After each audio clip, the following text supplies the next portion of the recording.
The earth rumbled and split that April morning in 1872, sending tons of rock and soil cascading down the mountainside toward the lonely camp nestled in the valley below.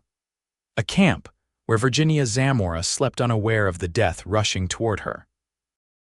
Garrett Slater jolted awake at the first tremor, his weathered hand instinctively reaching for the Colt revolver he kept beside his bedroll.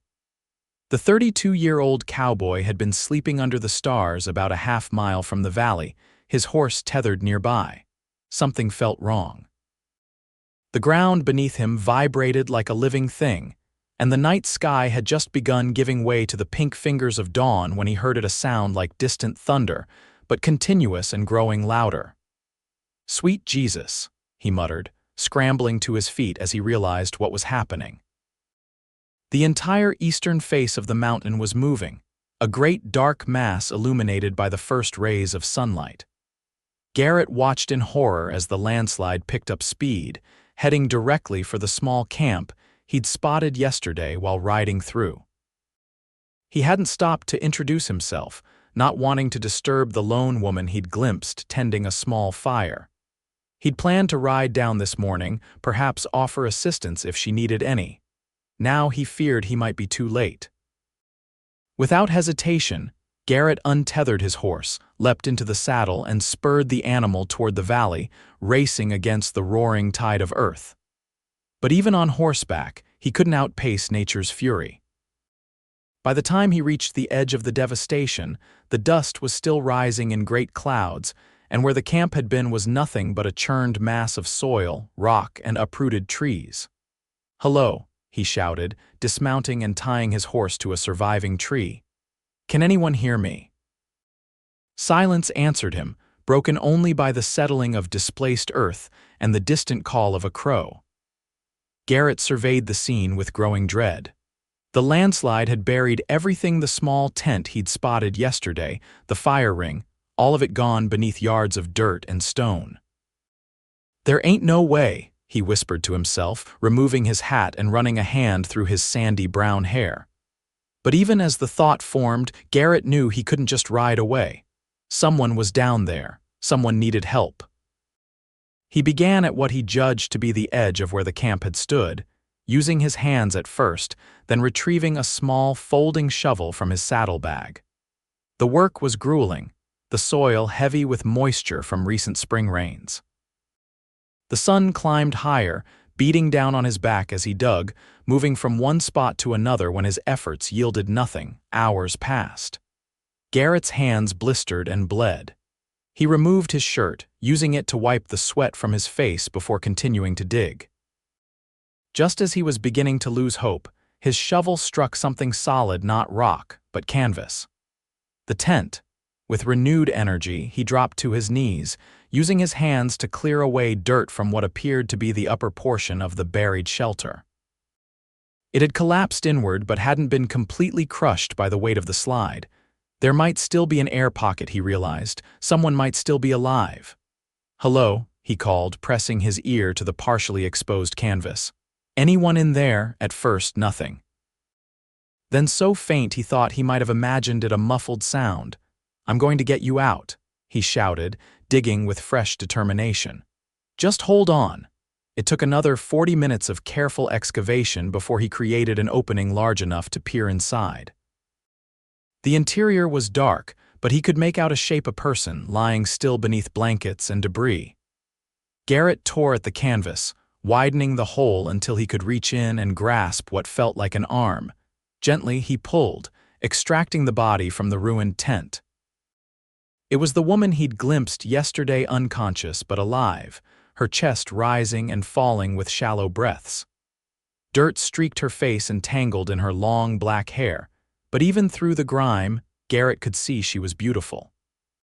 He carried her to the shade of a tree that had survived the landslide, laid her down carefully, and used his canteen to wet his bandana. As he wiped the dirt from her face, her eyelids fluttered. "Easy now," he said softly. "You're safe." Dark eyes, the color of rich coffee, focused on him with confusion then widening alarm. She tried to sit up but fell back with a groan. "My camp," she began. "Buried," Garrett replied gently. "I'm sorry." There was a landslide at dawn. The woman closed her eyes briefly as if processing this information. When she opened them again, they were clear and direct. "You dug me out," Garrett nodded. "Name's Garrett Slater, madam. I was camped up on the ridge, saw the slide coming but couldn't reach you in time." "Virginia Zamora," she replied, her voice gaining strength. "Most folks call me Ginny." She tried again to sit up and this time succeeded with Garrett's help. "How long was I buried?" "Several hours," he answered, offering her his canteen. "Drink slowly, you're likely dehydrated." She took a careful sip, then another. "Everything I own was in that camp," she said, her voice remarkably steady for someone who'd nearly died. "My supplies, my horse, my father's research." "Research?" Virginia nodded, wincing slightly as she touched a bruise forming on her forehead. "I'm a botanist. I came to study the plant life in this region." Her eyes swept over the devastation. "My father started the work before he passed last year. I promised to finish it." Garrett wasn't entirely sure what a botanist did, but he respected anyone dedicated enough to venture alone into wild country. "We can try to salvage what we can," he offered. "Once you're feeling stronger." "Thank you, Mr. Slater, but I wouldn't want to delay your travels." "Wasn't headed anywhere particular," he replied with a small shrug. "And it's just Garrett." As the day wore on, Virginia regained enough strength to help Garrett dig through the remains of her camp. They managed to recover her saddlebags containing some clothing and personal items, a wooden box of scientific instruments that had somehow remained intact, and a leather-bound journal that Virginia clutched to her chest with visible relief when they unearthed it. Of her horse, there was no sign. "Must have spooked and run off before the slide hit," Garrett suggested, though they both knew the animal might be buried somewhere beneath them. By late afternoon, exhaustion overtook them both. Garrett built a small fire with wood he'd gathered from the edge of the slide area and prepared a simple meal from his own supplies. "I don't know how to thank you," Virginia said as they sat beside the fire. The setting sun cast a golden glow over her features, and Garrett found himself struck again by how lovely she was, even with dirt still smudging her skin and clothes. "No need for thanks," he replied, poking at the fire with a stick. "Anyone would have done the same." "No," she said firmly, her dark eyes meeting his. "Not anyone would have spent hours digging through a landslide for a stranger. You saved my life, Garrett Slater." He felt heat rise to his face that had nothing to do with the fire. "Well, I'm glad I was nearby." As darkness fell, Garrett offered Virginia his bedroll, insisting he was comfortable enough with just his saddle for a pillow. They agreed that in the morning they would ride double on his horse to the nearest town, Amarillo, about 20 miles east where Virginia could arrange for new supplies and transportation. Sleep came fitfully to Garrett that night. Each time he closed his eyes, he saw the landslide again, felt the desperate urgency as he dug through the dirt. And beneath that, a strange new feeling he couldn't quite name, centered around the woman sleeping a few yards away, a woman he'd known less than a day, but had already risked his life to save. Dawn broke clear and cool, with no hint of the previous day's disaster except for the scarred landscape around them. Virginia awoke, looking remarkably composed, considering her ordeal. She'd managed to change into clean clothes from her salvaged saddlebags, a simple blouse and riding skirt, and had braided her long hair. "I hope I didn't steal all your rest," she said as she joined him by the rekindled fire, where he was brewing coffee. "Not at all," Garrett replied, handing her a tin cup of the strong brew. "Been up a while, getting things ready to ride." Virginia accepted the coffee gratefully. "May I ask where you're headed after Amarillo? I wouldn't want to take you too far off your course." Garrett hesitated, then gave a slight smile. "Truth is, I don't have much of a course these days. Been working cattle drives and odd jobs for years, moving where the work takes me." "A true wanderer," she observed, no judgment in her tone. "Suppose so. What about you?" "After you get your supplies, will you continue your botanical work?" He pronounced the word carefully, still unfamiliar on his tongue. Virginia's expression grew thoughtful. I should. Father's research is important. He was documenting medicinal plants native to this region. But I'll need to find a new research area. She glanced at the devastation behind them, preferably one with more stable terrain. Garrett found himself surprisingly disappointed at the thought of parting ways with her once they reached town. I know this country pretty well, he offered. If you need a guide to find a suitable location, I could help. The words were out before he'd fully considered them. Virginia studied him over the rim of her cup. Are you offering to assist a botanist, Mr. Slater? That might involve a great deal of watching plants grow, he chuckled. Beats watching cows, I reckon, and it's still just Garrett. By mid-morning, they had packed what little they'd salvaged and mounted Garrett's horse, a sturdy Palomino gelding named Buck. Virginia sat behind Garrett, her arms wrapped hesitantly around his waist. Hold tighter, he instructed as they set off. Trails rough in places. As they rode, Garrett found himself increasingly aware of Virginia's presence, the warmth of her against his back, the faint scent of wildflowers that somehow clung to her despite everything she'd been through. He'd never been a man given to romantic notions, had always kept to himself, focused on survival in a harsh land. But something about Virginia Zamora stirred feelings long dormant. May I ask what brought you to botany? He inquired over his shoulder, partly to distract himself from those unsettling thoughts. There was a pause before she answered. My mother died when I was very young, she began, a fever that none of the doctors could treat. My father was convinced that somewhere in nature there existed plants with healing properties unknown to medicine. He devoted his life to finding them, and you followed in his footsteps. Yes, he taught me everything: how to identify plants, document their properties, test their effects. When he became too ill to continue his fieldwork, I became his eyes and hands after he died. Her voice caught slightly. Continuing his work felt like keeping him alive somehow. Garrett nodded, understanding better than he could express. My pa died when I was 14, he shared, surprising himself. Got caught in a blizzard while checking fences on our small ranch in Colorado. Ma tried to keep the place going, but eventually we lost it. She went to live with her sister back east, and I headed out on my own. I'm sorry, Virginia said softly, her arms tightening briefly around him. Is that why you wander? Because you lost your home? The question struck closer than he'd expected. Maybe, he admitted. Never really thought about it that way. They fell into companionable silence as the miles passed. Around noon, they stopped beside a small creek to rest the horse and eat a simple meal of jerky and hardtack from Garrett's supplies. We should reach Amarillo by nightfall, Garrett said as they prepared to continue their journey. There's a decent hotel where you can stay while you sort things out. Virginia nodded, but her expression had grown troubled. I'm afraid I may have lost most of my money in the landslide, she confessed. I had some coins in my saddlebag, but my main funds were in a strongbox in my tent. Don't worry about that, Garrett said immediately. I've got enough to see us through until you can wire for more if you have someone who can send it. My uncle in St. Louis, she confirmed. He's been supportive of my work, though he thinks it rather unconventional for a woman. She smiled wryly. Most people do. Most people don't nearly get buried alive pursuing their passion, Garrett pointed out.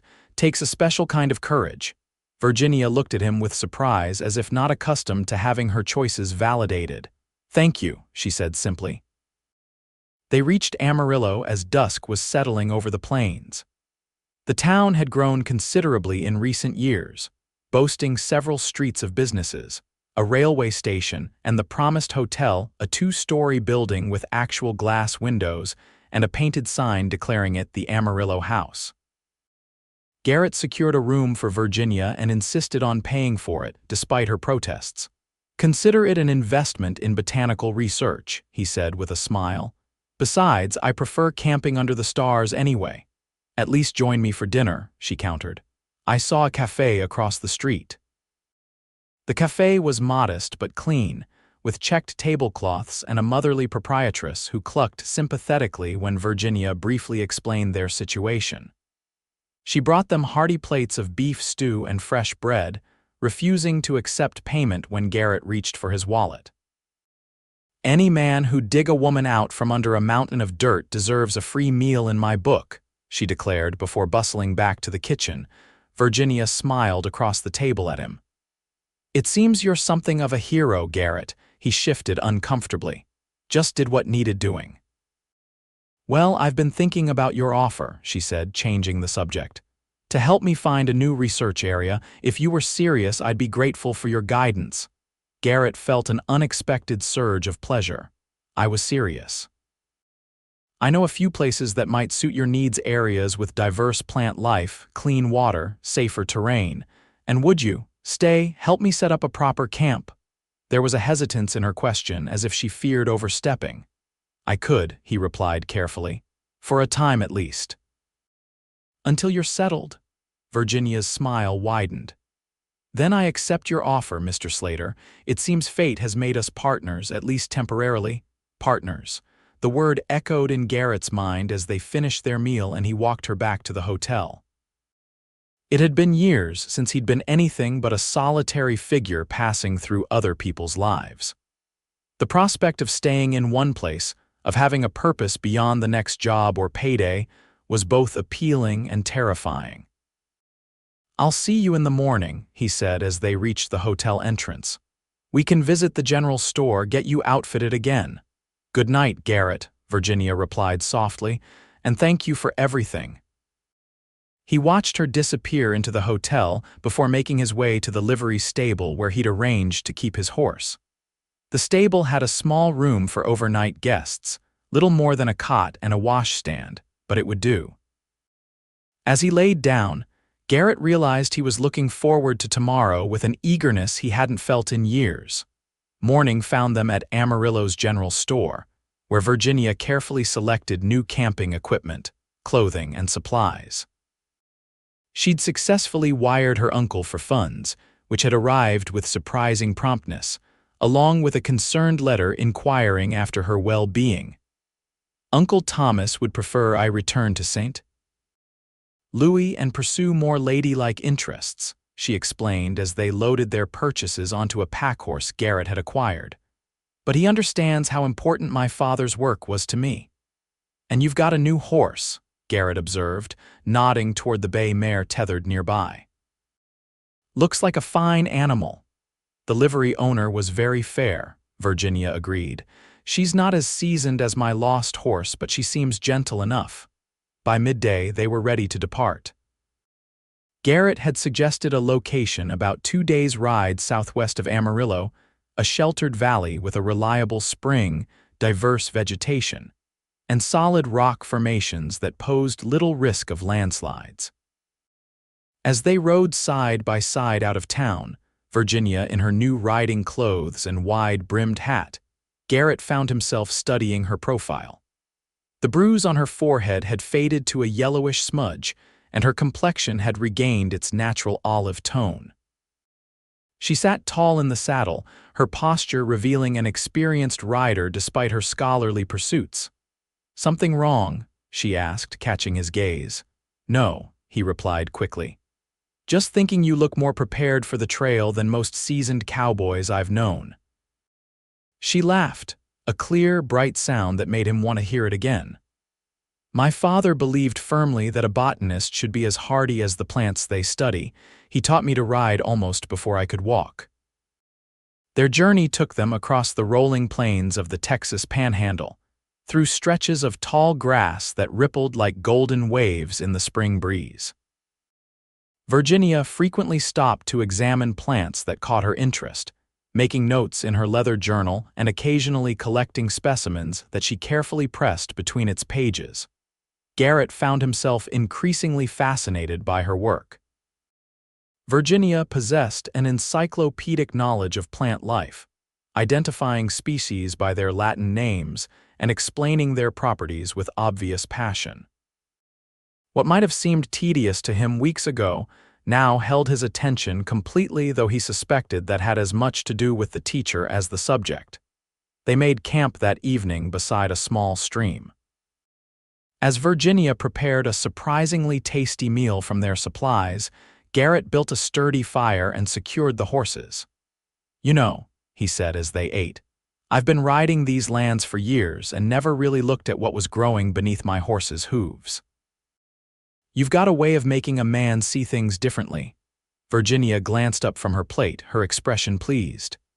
"That's perhaps the nicest compliment I've received about my work. Most people find it rather dull." "Not dull," Garrett assured her, "just never gave it much thought before."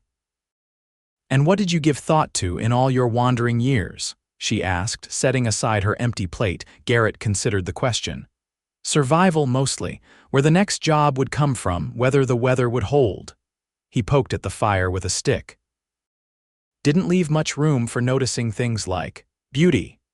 The word hung between them, and Garrett felt suddenly self-conscious. Virginia studied him across the fire, her dark eyes reflecting the flames. "There's a lot of beauty in survival, too," she said finally. "The persistence of life against all odds. That's what fascinates me about plants, their resilience, their adaptability. Like you, in a way, me," Garrett chuckled. "I'm just a drifter, Miss Zamora." "Virginia," she corrected gently. "And no, you're more than that. You're someone who sees a buried tent and spends hours digging on the chance a stranger might be alive inside. That's not just survival, that's humanity at its finest." Garrett had no response to that, so he busied himself banking the fire for the night. They retired to their separate bedrolls, but sleep eluded him as Virginia's words echoed in his mind. No one had ever seen him that way before, as anything more than a hired hand, a temporary fixture in their lives.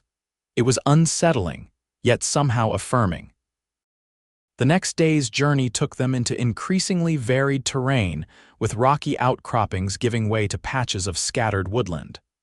By late afternoon, they crested a rise, and Garrett pointed to a green valley nestled between low hills. "There it is," he said. "What do you think?" Virginia shaded her eyes, surveying the scene. The valley was beautiful, protected on three sides by gentle slopes covered in mixed vegetation, with a clear stream running through its center. Wildflowers dotted the grassland in vibrant patches of color. "It's perfect," she breathed. "How did you know about this place?" "Spent a winter here a few years back," he explained as they rode down into the valley. "Was working a cattle drive that got caught in an early blizzard. The herd was decimated, but a few of us holed up here until the weather broke. Always remembered how lush it was, even under the snow." They made their camp near the stream, and Garrett helped Virginia set up her new tent, larger and sturdier than the one that had been buried in the landslide. By sunset, they had established a comfortable site with a fire ring, cooking area, and spaces for their respective sleeping quarters. As darkness fell, they sat beside the fire, watching stars appear in the vast Texas sky. Virginia was flipping through her journal, making notes about plants she'd observed during their journey. "How long will you stay?" she asked suddenly, not looking up from her writing. Garrett hadn't allowed himself to consider the question. "Until you're settled," he replied, repeating his earlier promise. "A few days, maybe a week," Virginia nodded, still focused on her journal, "and then back to wandering, I suppose." She closed her book and finally met his gaze. "You could stay longer if you wanted. I could use the help." "And the company?" The invitation hung in the air between them, laden with unspoken meaning. Garrett found himself at a loss for words, caught between his instinct to move on and the increasingly powerful desire to remain near this remarkable woman. "Let's see how the next few days go," he suggested, unwilling to commit but equally unwilling to refuse. Virginia accepted this with a small smile. Fair enough. The days that followed fell into a pleasant rhythm. Each morning, Virginia would venture out to collect specimens, with Garrett accompanying her as both guide and protector. He taught her how to identify animal tracks, predict weather changes from cloud patterns, and navigate using landmarks rather than compass-alone skills he'd acquired through years of surviving on the frontier. In return, Virginia educated him about the natural world in ways he'd never considered. She showed him how certain plants could be used to treat wounds or reduce fever, which berries were safe to eat, and how to identify poisonous varieties. Garrett found himself genuinely interested, his natural intelligence grasping concepts quickly. They worked together to improve the camp, building a more permanent fire pit, constructing a simple table from fallen timber, and setting up an area where Virginia could dry and study her specimens.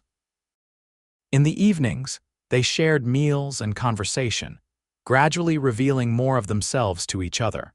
Garrett learned that Virginia had been engaged once to a fellow scientist who'd ultimately chosen an appointment at an Eastern university over a life with her. "He couldn't understand why I wanted to do field work rather than study specimens in a laboratory," she explained. "Said I was wasting my talents tramping through wilderness." "His loss," Garrett commented, surprising himself with the edge in his voice. Virginia smiled.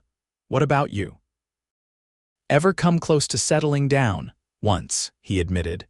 "Daughter of a rancher I worked for in Wyoming. Martha was her name. Pretty kind, her father liked me well enough, would have given me a permanent position." He poked at the fire, stirring embers.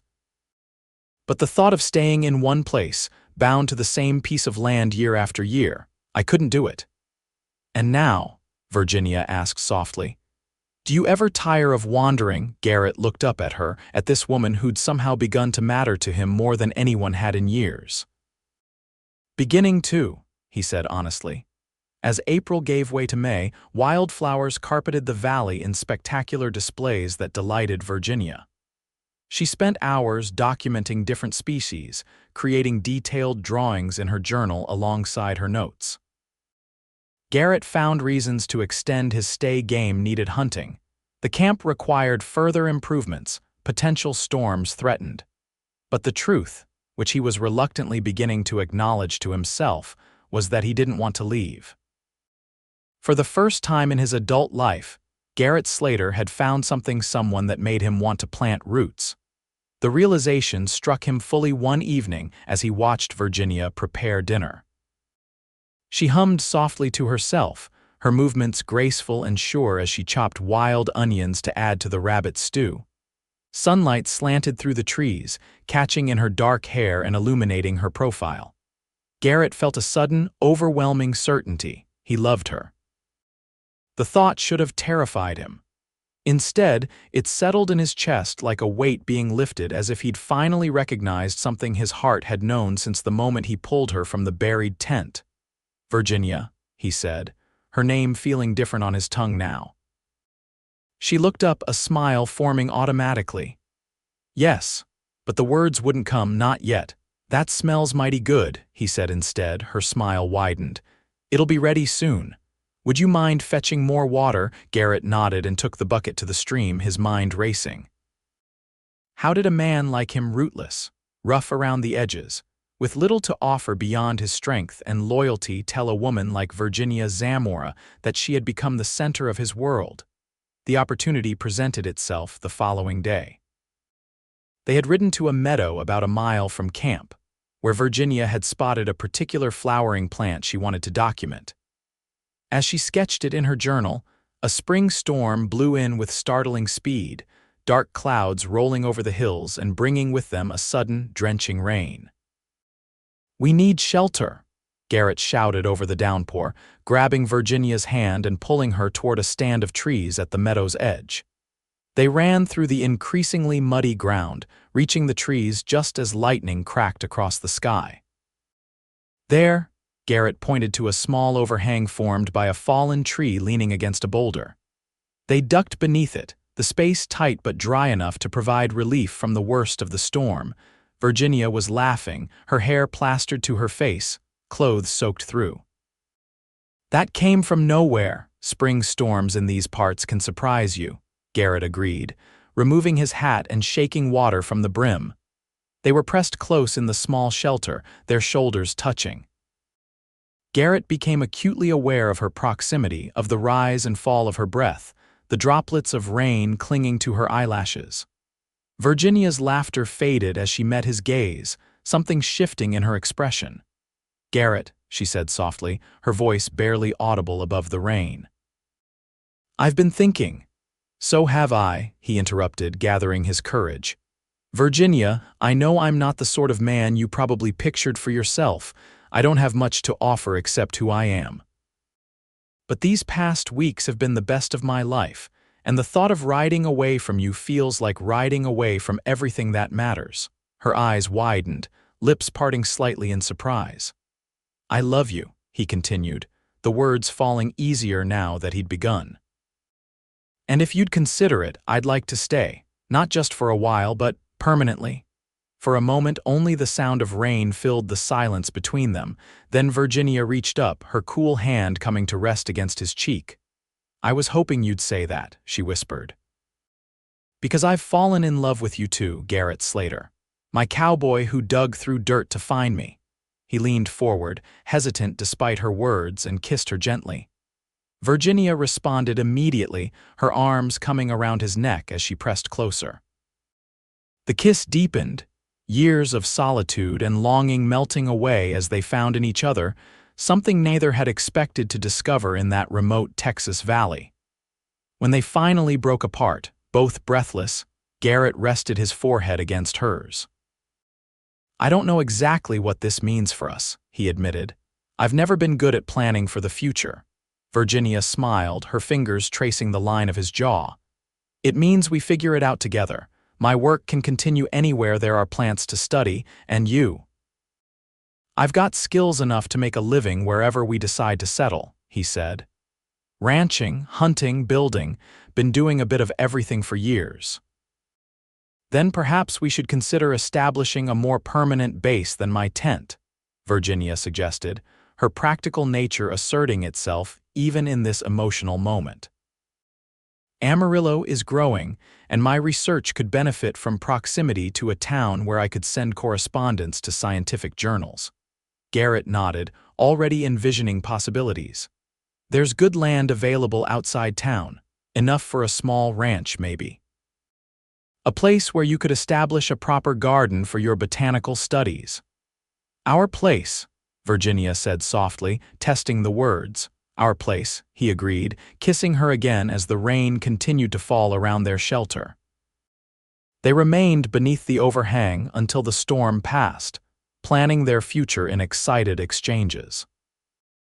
By the time they returned to camp, soaked but elated, they had sketched the outlines of a shared life, a home near Amarillo where Virginia could continue her research while Garrett established a modest ranch operation, combining their talents and dreams. The next weeks were a whirlwind of activity.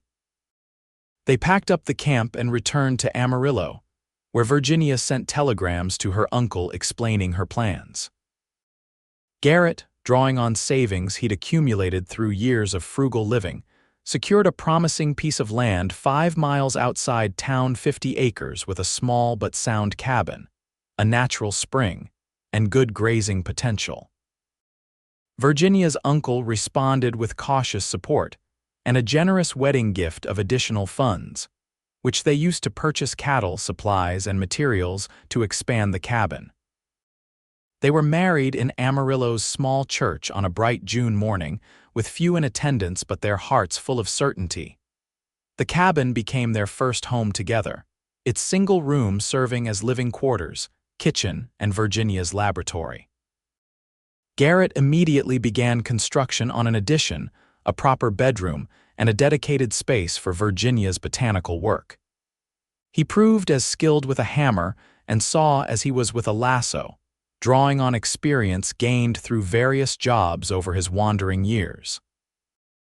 Virginia established a garden where she cultivated specimens collected during her explorations, carefully documenting their growth and properties. She corresponded regularly with scientific societies back east, her detailed observations and discoveries gradually earning recognition in academic circles. Garrett's small herd prospered under his attentive care.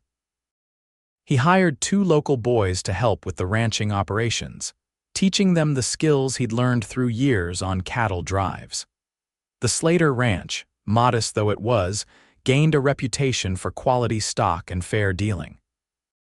As summer turned to fall and fall to winter, they settled into married life with surprising ease. Garrett, who had never imagined himself a settled man, found deep satisfaction in building something lasting. Each improvement to their home, each successful calving season, each acre cleared and fenced became part of a legacy he'd never thought to create. Virginia blossomed as well, her research flourishing with the stability of a permanent base.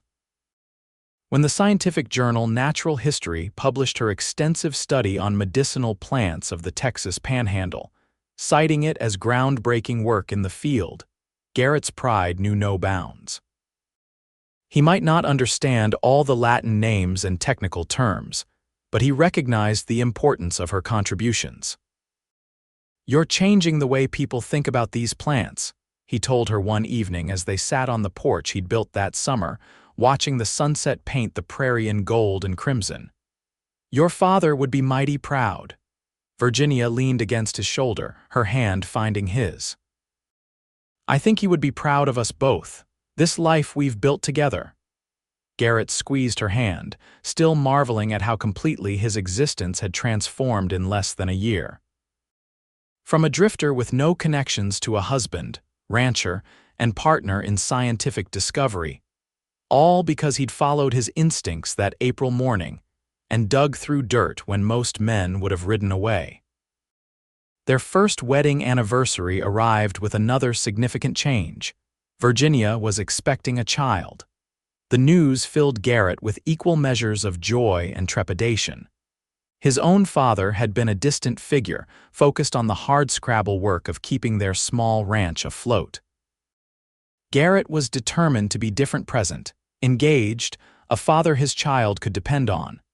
They converted part of Virginia's workroom into a nursery, Garrett crafting a sturdy crib from local oak while Virginia sewed bedding and tiny clothes.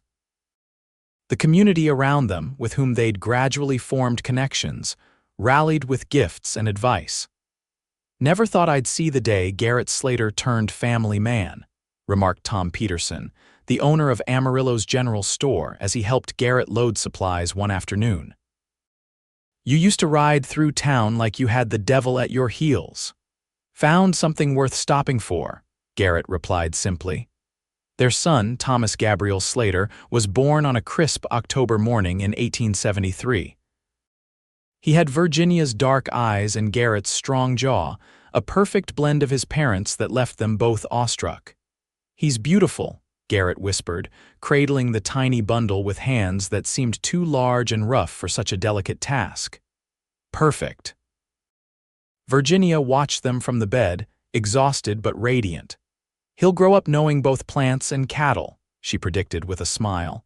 "A true Renaissance man of the frontier." As Thomas grew from infant to toddler, their lives expanded to accommodate his curious nature and boundless energy. Garrett found unexpected pleasure in fatherhood in teaching his son to ride a pony before he could properly walk, in answering endless questions about the workings of the ranch, in seeing the world fresh through a child's eyes. Virginia continued her research, though at a somewhat reduced pace, often with Thomas strapped to her back or playing nearby as she tended her expanding botanical garden. She published 2 more significant papers and began corresponding with a university in Denver about the possibility of compiling her work into a comprehensive book on frontier plant medicine. The Slater Ranch prospered as well, growing from the initial small herd to a respectable operation that provided a comfortable living. Garrett added a second story to their home, hired additional hands, and became known throughout the region as a man of integrity and hard work, a far cry from the restless drifter he'd once been. 4 years after Thomas's birth, their family expanded again with the arrival of twin girls, Sarah and Alina. The house filled with childish laughter, scientific specimens, and the controlled chaos of a growing family pursuing diverse passions. On the 7th anniversary of the landslide that had brought them together, Garrett and Virginia rode out alone to the hill overlooking their ranch.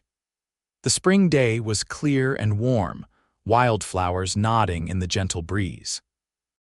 Below them stretched their land the neat white farmhouse with smoke curling from its chimney, the barn and corrals, Virginia's extensive gardens, pastures dotted with healthy cattle. "Would you believe it?" Garrett asked, gesturing toward their domain. "All this because of a pile of dirt." Virginia laughed, the same clear, bright sound that had first captured his heart. At 33, she was more beautiful than ever to him, her face lined now with subtle marks of motherhood and years of outdoor work, her hands capable and sure whether delivering a calf or pressing a delicate flower. "Not just dirt," she corrected, reaching across to take his hand. "A landslide that buried everything I thought I needed, only to reveal what I actually required for happiness." Garrett nodded, understanding completely. For years, he'd been running from attachments, from responsibility, from the pain of his past losses. He'd convinced himself that freedom meant the absence of connections, that safety lay in never staying long enough to care too deeply. "I was buried too, in my own way," he said thoughtfully. "Not under dirt, but under the notion that a man's strength was measured by how little he needed others." Virginia's expression softened. "And now I know better," he replied, drawing her close. "Real strength is building something that lasts, loving someone enough to put down roots, creating a life worth living, not just surviving from one day to the next." They remained on the hilltop until sunset, watching their ranch transition from day to evening, lamps being lit in windows, their foreman bringing the horses in for the night. Soon they would return to the beautiful chaos of their household, to children's bedtime stories, to Virginia's scientific journals spread across the dining table, to the 100 daily tasks of running both a ranch and a research station. But for this moment, they savored the miracle of their shared journey from a desperate morning digging through a landslide to this settled, purposeful existence neither could have imagined on their own. "I love you, Virginia Slater," Garrett said as they finally turned their horses toward home. "Every day more than the last." "And I love you, my cowboy," she replied, her smile illuminated by the first stars appearing in the twilight sky. "My reason for living." As they rode down the hill side by side, Garrett reflected on the strange workings of fate. He'd spent half his life believing he needed nothing and no one, only to discover that everything he truly wanted had been waiting beneath the soil of a landslide, requiring only the courage to dig until he found it. The years continued to flow by, marking the seasons of their lives together.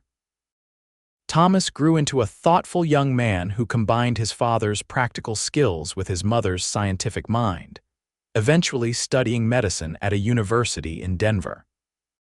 The twins developed different paths, Sarah embracing ranch life with enthusiasm, while Alina showed her mother's passion for botany and research. Virginia's work gained national recognition when her comprehensive book on medicinal plants of the American West was published by a prestigious Eastern publisher. Universities invited her to lecture, though she selectively accepted only those opportunities that wouldn't keep her from home too long. Her research garden expanded to include experimental cultivation of plants from other regions, becoming something of a local wonder that occasionally drew visitors from as far as San Francisco and Chicago. Garrett's ranch operations thrived under his careful management. What had begun as a modest herd grew into one of the most respected cattle operations in the Panhandle. He embraced new breeding techniques and sustainable grazing practices, some influenced by Virginia's botanical knowledge. The Slater Ranch became known not only for quality livestock, but also for innovation. As Amarillo grew from frontier town to established city, the Slaters became fixtures in the community. Virginia helped establish the town's first proper school, insisting on science education for both boys and girls. Garrett served on various civic committees, his practical wisdom and straightforward honesty making him a respected voice in local governance. Their home expanded again and again to accommodate their growing interests and family needs.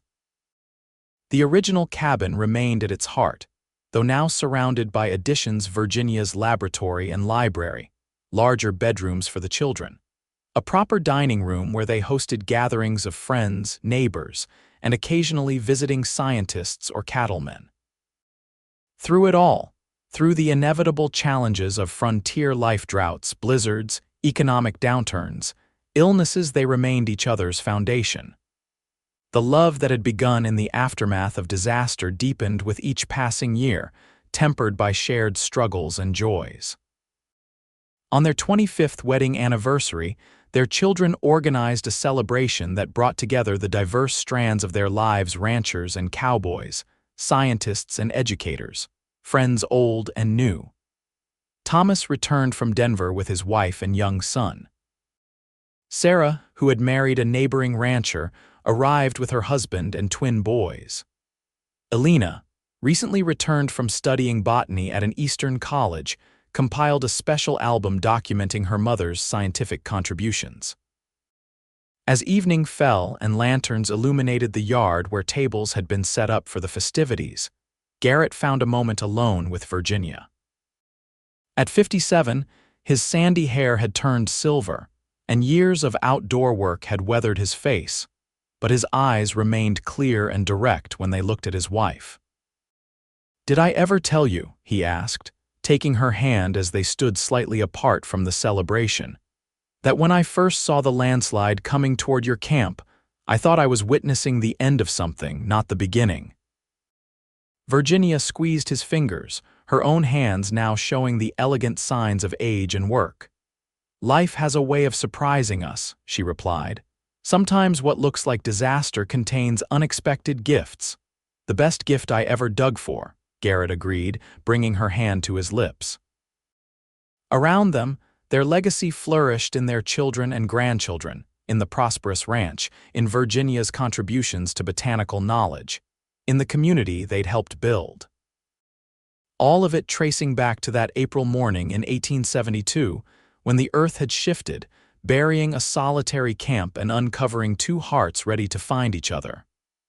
"You ever wonder," Virginia asked softly, "what would have happened if you hadn't been camping nearby that morning? If you hadn't seen the landslide?" Garrett considered this for a moment, then shook his head. "I believe we would have found each other somehow, different circumstances perhaps, but the same result." "Such faith," she teased gently, though her eyes shone with emotion. "Not faith," he corrected.